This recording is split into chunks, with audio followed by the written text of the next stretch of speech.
اعوذ باللہ من الشیطان الرجیم بسم اللہ الرحمن الرحیم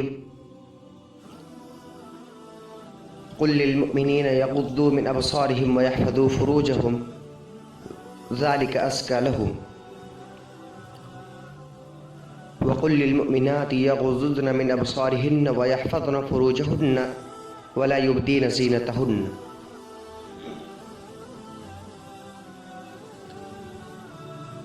محترم سامعین، قرآن پاک میں اللہ تعالیٰ نے اس آیت میں مردوں کو اور عورتوں کو حکم دیا ہے کہ اپنے نظریں محفوظ رکھو اور اپنی عزتیں محفوظ رکھو، اور عورتوں کو مزید حکم یہ دیا ہے کہ اپنی زینت کو ظاہر نہ کرو۔ لیکن عزیز ساتھیوں، آج ہم کس قدر ان احکام سے دور ہیں یہ ہم سب جانتے ہیں، کیونکہ آج جب کوئی لڑکی گھر سے نکلتی ہے تو مامون ہو کر نہیں نکلتی ہے،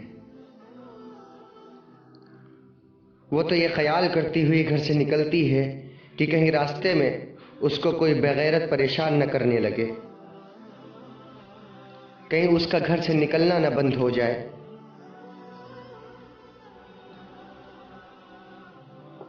جیسا کہ آج کل ہو بھی رہا ہے، ہمارا معاشرہ سب سے زیادہ اسی طرز کو اختیار کیے ہوئے ہے،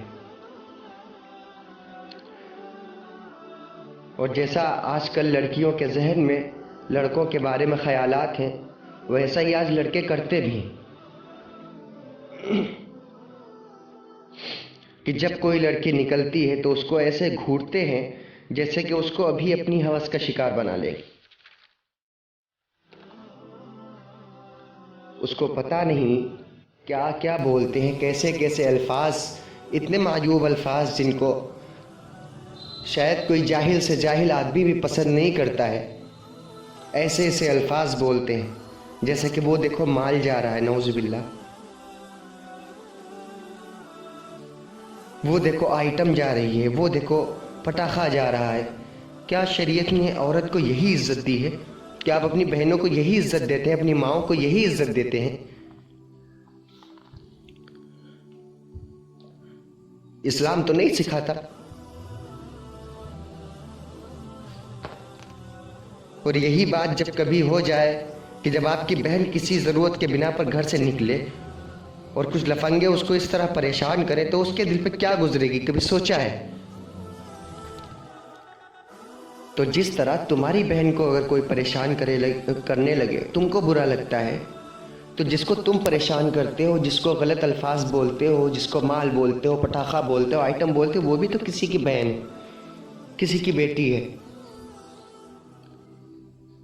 جب تمہیں پتہ چلتا ہے کہ کسی نے تمہاری بہن کو چھیڑا ہے، اس کو غلط بولا ہے، اس پہ کمنٹ پاس کیے ہیں، اس کو ہیریس کیا ہے، تو اس کو مارنے کے لیے اپنے تمام ساتھیوں دوستوں کو اکٹھا کر کے چل دیتے ہو۔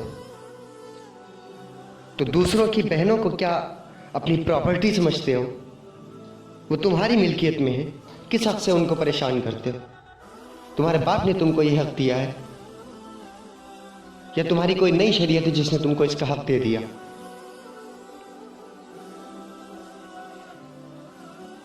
دوستو یاد رکھو، اگر آپ ایسا کرنے لگتے ہو، ایسا کرتے ہو، اور آپ اپنے دوستوں کے ساتھ مل کر کے کسی بہن کو، کسی کی بیٹی کو پریشان کرتے ہو، تو آپ مومن ہو ہی نہیں سکتے۔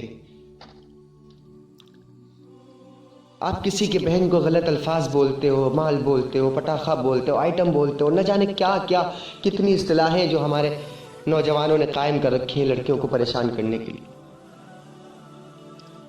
تو آپ مومن تو ہو ہی نہیں سکتے،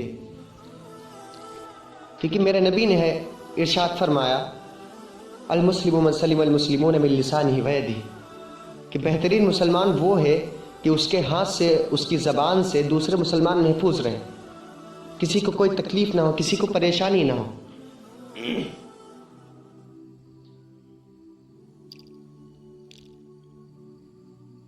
ہمارے سامنے سے کوئی لڑکی نکل جائے تو ہم اس کو اس طرح گھورتے ہیں اور اس وقت تک گھورتے ہیں جب تک وہ خود ہماری نظروں سے اوجھل نہیں ہو جاتی۔ آپ کو پتہ ہے یہ کتنا بڑا جرم ہے، اللہ کی نظر میں کتنا بڑا گناہ ہے۔ ایک واقعہ آپ کو سناتا ہوں، شاید آپ کو کچھ سمجھ میں آ جائے۔ ایک بار حضرت علی رضی اللہ تعالیٰ عنہ اللہ کے رسول صلی اللہ علیہ وسلم کے پاس آئے اور سوال کیا کہ اللہ کے رسول صلی اللہ علیہ وسلم، اگر کسی لڑکی پر ایک بار نظر پڑ جائے وہ بھی غلطی سے، تو اس کا کیا حکم ہے؟ تو میرے نبی نے ارشاد فرمایا کہ وہ معفو عنہ، اللہ نے آپ کو معاف کیا، اللہ غفور الرحیم ہے۔ دوبارہ حضرت علی رضی اللہ تعالیٰ عنہ نے سوال کیا کہ اگر دوسری مرتبہ نظر پڑ جائے تو اللہ کے رسول صلی اللہ علیہ وسلم نے ارشاد فرمایا کہ وہ بھی معفو عنہ، اللہ نے دوسری مرتبہ بھی آپ کو معاف کیا اگر غلطی سے نظر پڑ گئی تو۔ حضرت علی رضی اللہ تعالیٰ عنہ نے تیسری مرتبہ پھر سوال کیا کہ اگر تیسری بار نظر پڑ جائے تو اللہ کے رسول صلی اللہ علیہ وسلم نے کیا جواب دیا ہے؟ سن کے رونگٹے کھڑے ہو جاتے ہیں، روح کانپ جاتی ہے کہ نعوذ باللہ اگر ہمارے ساتھ ایسا ہو گیا تو ہم تو کہیں کے بھی نہیں رہے۔ اللہ کے رسول صلی اللہ علیہ وسلم نے ارشاد فرمایا کہ اس وقت مجھے ڈر ہے کہ تمہارے دل سے اللہ ایمان کی دولت نہ چھین لے، کیونکہ تیسری بار لڑکی پہ نظر پڑ جائے ایسا بہت کم ہوتا ہے، اکثر لوگ تار کے دیکھتے ہیں، اس کو زبردستی دیکھتے ہیں۔ تو اللہ کے رسول نے کیا ارشاد فرمایا؟ دوستو یہ چھوٹی بات نہیں ہے، ہمارے لیے ایمان میٹر نہیں کرتا ہے، ہم سمجھتے نہیں اس بات کو۔ جب اوپر فیصلہ ہوگا نا قیامت کے دن، اس وقت سمجھ میں آ جائے گا، ساری عقل درست ہو جائے گی۔ اللہ کے رسول نے فرمایا ہمیں خوف ہے کہ اللہ تمہارے دل سے ایمان کی دولت نہ چھین لے، تو اگر ہمارے پاس سے ایمان نکل گیا تو کیا بچے گا؟ اور حضرت علی کا ایمان کیسا تھا، حضرت علی رضی اللہ تعالیٰ عنہ کا ایمان کیسا تھا، وہ شاید آپ لوگ نہیں سمجھ سکتے، نہیں جانتے، نہیں سنا ہوگا آپ نے ان کے بارے میں۔ ارے ان کا ایمان تو ایسا تھا کہ جس کی لوگ مثالیں دیتے ہیں، اور اس کی مثال کیا ہے وہ انشاءاللہ اگلی قسط میں آپ کو بتاؤں گا، اور ان کا ایمان کیسا تھا یہ بھی آپ کو بتاؤں گا۔ ابھی وقت زیادہ ہو گیا ہے تو اسی پہ اکتفا کرتے ہیں۔ السلام علیکم۔